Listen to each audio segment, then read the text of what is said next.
여러분 안녕하세요. 여러분 안녕하세요. 김국현입니다. 대본 2013 개발 구루와의 대담 지금 이틀째 진행되고 있죠.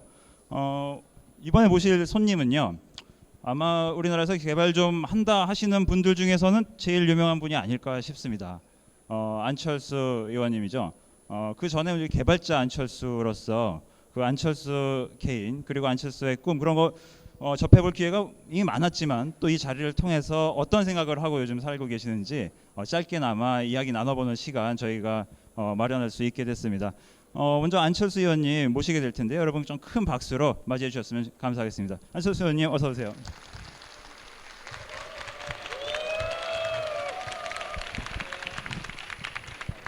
반갑습니다. 네, 앉아주시죠. 오랜만이시죠, 이런 무대. 네, 코엑스 오랜만에 옵니다. 예. 아유, 그립네요. 예, 오늘만큼은 뭐 정치인 국회의원 안철수라기보다도 이제 개발자 안철수로서 잠시 돌아오셔서 또 옛날 생각도 한번 해보시고 그리고 또 비슷한 꿈을 꾸고 있는 우리들한테 약간 좀 희망 좀 주셨으면 좋겠습니다. 네, 네. 개발하신 게 뜨겁게 개발하신 게 한 25년 전쯤인가요? 어떻게 되나요? 88년 전후죠. 88년 전에요. 그때 그 개발 잡지에도 상당히 그 투고도 많이 하시고 예, 코드도 월간 마이크로소프트웨어지에 예. 많을 때는 한 달에 3편씩 기고했습니다. 지면을 굉장히 많이 예, 독차지하셨군요. 원고료 굉장히 짰습니다. 굉장히 짰으니까. 저도 이제 기억하는데 당시에 뭐 C, 뭐 파스칼, 어셈블리어 뭐 못 하시는 게 없으셨어요. 저도 그거 보고 예. 좀 자랐었거든요. 예. 예, 네. 주로 어셈블리어 많이 했었죠. 맞습니다. 예, 어셈블리어 서적이 예전에 하나 있었어요. 약간 예. 파란색으로 돼가지고 그 제목이 뭐였죠? 직접 쓰신 그 어셈블리어 자체에 대한 그 바이러스 분석에 거를 대한 하는 게 아니라 컴퓨터 바이러스 어떻게 분석하고 예. 어떻게 치료하는지 예. 어셈블리 코드 그리고 C 코드 예. 같이 이렇게 예. 했습니다. 그래서 그 당시 이제 많이 이제 어셈블리어를 공부하시는 분들이 그 코드를 보고 이제 학습을 했던 그런 기억이 납니다. 제가 이런 말씀 드리는 이유는 그야말로 원조 개발자 중에서도 원조 개발자 그리고 당시에 이제 개발 좀 했던 사람들 사이에서는 상당히 유명하셨던 분이라는 거를 여러분들한테 많은 분들이 잊으셨을까봐 제가 좀 환기시켜 드립니다. 근데 그 개발에서 그 만렙을 찍으셔서 그런지 뭐 마스터를 하셔서 그런지 운영 체제를 좀 바꾸셨어요. 대한민국으로. 예. 근데 그 이쪽에서 그 개발해 보시니까 좀 어떻습니까? 뭐 좀 다릅니까? 버그가 너무 많아서 버그 잡느라고 지금 고생하고 있습니다. 버그가 너무 많아서 램상주하고 있는 버그가 너무 많아가지고 램 상주만 하면 괜찮은데 네. 막 인터넷으로 떠돌아다녀요. 그래서 잡았다고 생각하는데 다시 오고 계속 그럽니다. 이거 참 이 플랫폼 참 문제가 좀 해결이 좀 됐으면 좋겠습니다. 지금 우리 이제 안 의원님, 지금 여기 많은 분들은 이제 개발자의 이제 꿈을 꾸고 계시고 또 이제 현업에서 이제 개발을 하고 계시단 말씀이세요. 이제 이런 분들한테 과거에 비록 이제 25년, 20년 전이었습니다만 당시 안철수가 어떤 꿈을 꾸고 있었는지 그때 얘기 좀 잠깐만 들려주시면 감사하겠어요. 처음 컴퓨터 접하면서 이렇게 빠졌던 이유가 보통 자기가 상상하는 것들을 현실로 이루기는 참 힘들지 않습니까? 네. 그런데 컴퓨터는 내가 상상했던 것을 열심히 하면 내 눈앞에서 만들 수 있다는 그게 정말 큰 매력이었었습니다. 그래서 처음에는 좀 실력이 없어서 남들이 해놓은 거 분석들을 주로 했었죠. 그리고 특히 이제 어셈블리어 같으면 워낙 그 제대로 된 책들도 없어서 그 하나하나 이렇게 분석하면서 했었어요. 그러다 보니 그 처음 컴퓨터 바이러스 접했을 때가 기억이 나는데요. 처음에 이렇게 디서셈블을 하게 되면 거기에 어떤 코멘트가 있을 리도 없잖아요. 소스 코드 없이 그냥 그 바이너리 코드 바로 디서셈블러로 분석을 하는데요. 그러면 이렇게 뭐라고 합니까? 이게 어떤 뜻인지 몰라요, 다. 그래서 나름대로 추리를 하죠. 이 부분은 어떤 역할을 할 거다. 또 이 부분은 어떤 역할을 할 거다. 그렇게 추리를 짜맞춰 가는데 처음에 생각했던 추리가 틀리면 산산이 부서져서 도대체 뭐가 뭔지 몰라요. 그런데 처음에 제대로 이렇게 이 부분이 어떤 걸 할 거라고 추리가 맞으면 마치 지그소 퍼즐을 맞추는 느낌, 나중에 다 이렇게 보면 한꺼번에 완벽한 그림이 되는 거거든요. 예. 그래서 보통 하나 분석하는데 서너 시간 정도 걸리는데 예. 그 마지막 순간에 전부 그 짜맞춘 그림을 보는 순간 그건 잊을 수가 없어요. 그 오리무중 속에서 뭔가 그 퍼즐을 맞춰 나가는 기분. 참 이거 요즘 그 사회 상황도 상당히 좀 오리무중이지 않습니까?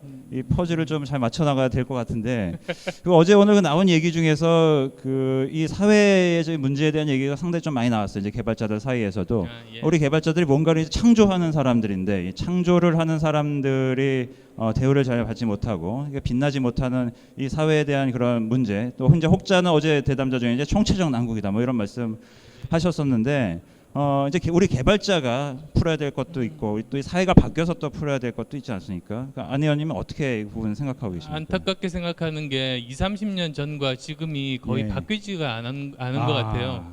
저는 항상 예전부터 생각했던 게 우선은 기본적으로 우리나라 소프트웨어 산업이 네네. 너무 열악한 점, 예. 사실 산업이 열악하니까 일할 수 있는 기회들이 없고 네. 거기에 따라서 실력을 키울 수 있는 기회가 없죠. 보통 그 프로그래머들은 네. 두 단계로 크지 않습니까? 예, 첫 두 번째 단계요. 단계가 열심히 혼자서 공부하는 것으로 크고 그 다음 단계는 실제로 커다란 대규모 프로젝트에 부딪혀가면서 크는 건데 예. 어느 정도 크는데 혼자서 크는 건 한계가 있기 마련이고 예. 실제 프로젝트 거기에 기회가 적은 거죠. 네네. 일본 가서 제가 참 처음에 뭐 거의 한 20년 전 일본 가서 거기서 굉장히 부러웠던 게 일본 소프트웨어 산업 규모가 굉장히 커요. 세계에서 2위죠. 네. 세계 소프트웨어 산업의 거의 10% 정도를 이제 일본 소프트웨어 산업이 차지하는데 그 중에서 3분의 2가 B2B, 3분의 1이 B2C입니다. 예. 그리고 그러다 보니까 둘이 굉장히 균형을 잘 맞춰서 가요. 거기서 요즘은 어떤지 모르겠는데요. 예전만 하더라도 그 백신 프로그램이 1인용이 있고 2인용이 있어요. 근데 그 당시 우리나라 상식으로 보면 1인용 사서 두 명이서 카피해서 쓰면 되는 건데 네. 2인용을 누가 살까 물어봤더니 가정에서 컴퓨터 이렇게 쓰는 사람이 두 사람이 있으면 그냥 2인용을 사서 쓴대요. 부부용으로 이렇게 해서. 예, 그런 식으로. 그러니까 그게 이렇게 제대로 대가를 받는 그런 세상이니 저기 산업 규모가 클 수밖에 없죠. 너무나 완벽한 예. 제 마이크를 드릴까요? 저기 오고 있습니다. 예. 안녕하세요. 게임 업계에 종사하고 있는 프로그래머 1인입니다. 이번에 게임이 그 4대 악 중에 하나로 지정이 되었는데 그거에 대해서 네. 어떻게 생각하시는지 안철수 의원님의 생각을 듣고 싶습니다. 네. 그러면 그분들 표현에 의하면 지금 질문하신 분이 악의 축을 담당하시는 분이 되는데 세대 간의 이해들이 굉장히 많이 부족한 것 같아요. 그리고 특히 이제 뭐라고 합니까? 예전에 제가 이제 그 회사 경영할 때 안랩 CEO 때 여러 가지 그 자문들을 정부에 할 그런 기회가 많았거든요. 근데 그때마다 느끼는 것들이 아무리 이야기를 해도 반영이 잘 안 되고 그게 근본적인 게 소프트웨어가 뭔지를 잘 몰라요. 그래서 머리가 자기가 아는 것만 볼 수 있잖아요. 예. 그런데 하드웨어 세계는 아는데 그게 이제 소프트웨어 쪽까지 확장이 되지를 않는 거예요. 그러다 보니 제가 아무리 이야기를 해도 이해를 하지 못하고 그런 벽들을 많이 경험했는데 20년이 지나도 여전히 우리나라에서 많은 정책 결정권자들이 소프트웨어에 대한 개념들이 없다 보니까 이해들이 많이 부족하고 거기서 본인은 상식인데 지금 현재 추세나 흐름에 안 맞는 이야기들을 하게 되는 거죠. 자기는 자기가 틀린 줄 몰라요. 그런 경우들 많이 보게 됩니다. 예. 시사성 있는 질문 감사드립니다. 또 한 분만 더 받겠습니다. 네. 앞에 계십니다. 예.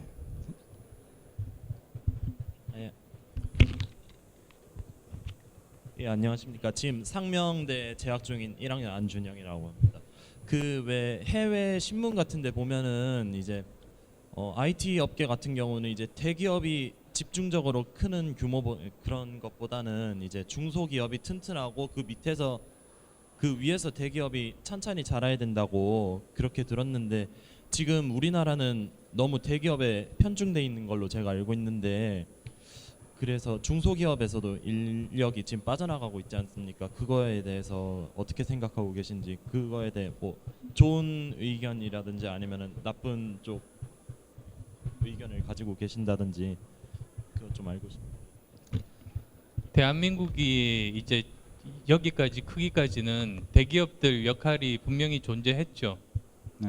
그 이렇게 선진국 따라잡기 위해서는 어느 정도 규모를 가지고 그 외국 수출을 비롯해서 여러 가지로 노력을 하기 때문에 거기에 맞는 구조였습니다만 그때까지는 남들이 해놓은 거 쫓아가는 위주였어요. 그러니까는 추격형 성장 모델 시절에는 대기업들 위주의 그런 전략들이 어느 정도 통했는데 이제는 더 추격할 게 없고 이제는 선도형이 돼야 되거든요. 남들이 안 한 것들을 해야 되는 이런 시대인데 그러려면 뭐 저기 창의력 이런 것들이 필요하게 되는데 전 세계적으로 새로운 것들을 창조하는 게 대기업에서는 10% 정도 그리고 중소기업에서 90% 창조가 새롭게 나오는 겁니다. 그러니까 지금 현재 우리나라 대기업 위주의 산업 구조로는 더 이상 창의력을 키우는 거는 한계가 있죠. 그래서 옳은 방향이 벤처기업, 중소기업들이 새롭게 그 도전해서 창의력들을 키우고 그런 구조로 가야 되는 거는 맞는데요. 여전히 그 예전에 저는 몇 년 전에 구글 보면서 참 신기하다고 생각했던 게 인터페이스는 똑같잖아요. 커다란 검색창 하나만 있어요. 근데 이렇게 그 여기 계신 분들 정도면 테크크런치 매일 보시죠.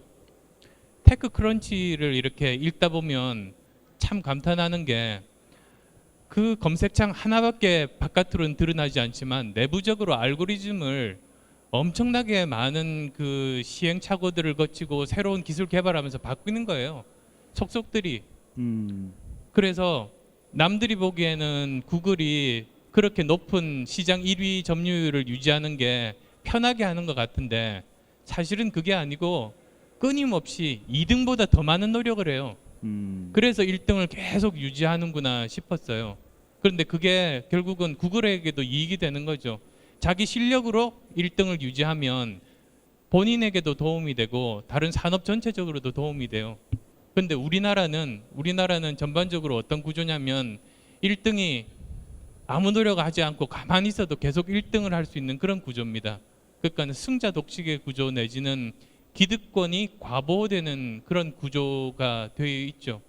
그래서 아무리 2등, 3등이 노력하고 창의력인 그런 아이디어들을 새로 만들어도 1등이 그냥 저기 편하게 할 수 있는 그러다 보면 나중에는 1등한테도 좋지 않죠. 결국은 그게 실력이 없는 상태에서 이런 글로벌 세상에서 한국에서 1등 한다고 하면 외국에서 가만히 있겠습니까? 네. 들어와서 그냥 다 이렇게 망가지는 거죠. 그러니 그런 구조가 바뀌어야 된다고 예전부터 굉장히 많이 제가 설파를 했었습니다. 거의 한 10년 전에 제가 했던 이야기가 빌 게이츠도 한국에 오면 실패할 수밖에 없다. 왜 그러냐면 한 사람의 천재도 사회 구조적인 문제를 극복하기는 힘들다. 그런 뜻으로 제가 이야기했습니다. 그래서 한국 사회 구조가 제대로 이렇게 바뀌어야 실력 있는 사람만 1등 할 수 있게 공정하게 경쟁할 수 있는 구조로 바뀌어야 그래야 우리 모두가 발전할 수 있지.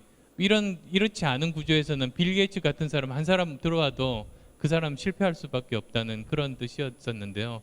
그래서 말씀하신 그런 구조적인 문제점들을 어떻게 풀어야 되는가. 예전에 회사 사장할 때는 사장으로서의 역할로 계속 열심히 풀려고 노력했고 그 다음에 또 대학 교수 된 다음에는 본격적으로 더 자유롭게 그 제가 대기업 이름 들어서 무슨 동물원 이런 표현도 했었거든요. 겁도 없이. 그랬던 이유가 이런 한국 사회 구조가 제대로 개선되지 않으면 승자만 살아남고 그 과보되는 기득권만 과보되는 이런 구조로는 우리 모두가 공멸한다는 그런 위기감 때문에 대학 교수 시절에는 또 그 문제에 대해서 설파를 했고 지금은 이제 정치로 들어왔으니까 본격적으로 이런 그런 구조들을 깨서 그런 구조들을 깨야 여기 계신 분들이 모두 다 자기가 열심히 일한 만큼 보답을 받는 그런 세상이 되는 겁니다. 예. 그래서 일관됩니다. 저는 예전에 뭐 IT 프로그래머 시절부터 지금까지 가진 생각이 일관되기 때문에 그쪽 부분 열심히 노력할 생각입니다. 예. 그 여러분들의 그 좋은 질문 덕분에 그 안 의원님 표정을 보니까 지금 무겁게 떠안고 있는 숙제를 다시금 좀 깨닫고 계신 걸 표정을 좀 읽을 수가 있었습니다. 지금 여러분 이제 시간이 좀 다 돼서 왜냐하면 안 의원님이 또 우리 저희 부스 여러분들이 하고 있는 부스라든지 커뮤니티도 좀 둘러보셔야 되기 때문에 시간이 지금 거의 다 됐습니다. 이 대한문기라는 이제 플랫폼에서 이제 새롭게 코드를 이제 지금 개발하기 시작하신 우리 안 의원님. 올해는 이제 그 안철수만의 그 코드 또 기대해 볼 수 있겠습니까? 예, 뚜벅뚜벅 열심히 걸어가겠습니다. 예, 뭐 우리가 한때 뭐 20년 전, 25년 전에 그 개발자 안철수의 코드를 보고 그 개발자로서 성장할 수 있었듯이 앞으로 뭐 우리 국민들 누군가라도 이 새로운 플랫폼에 안철수의 코드를 읽고 또 새롭게 그 꿈을 꿀 수 있는 그런 시대가 될 수 있으면 좋겠습니다. 제가 그게 개발자 안철수 그리고 이제 정치인 안철수한테 저를 포함한 많은 국민들이 거는 기대가 아닐까 합니다. 오늘 그 자리해 주셔서 대단히 감사드리고요. 많이 구경하실 거죠? 네. 예. 오늘 여러분 그 안철수 개발자 안철수 정치인 안철수 만나봤습니다. 그 대본 2013은 계속되고요. 여러분 감사했습니다. 예, 고맙습니다.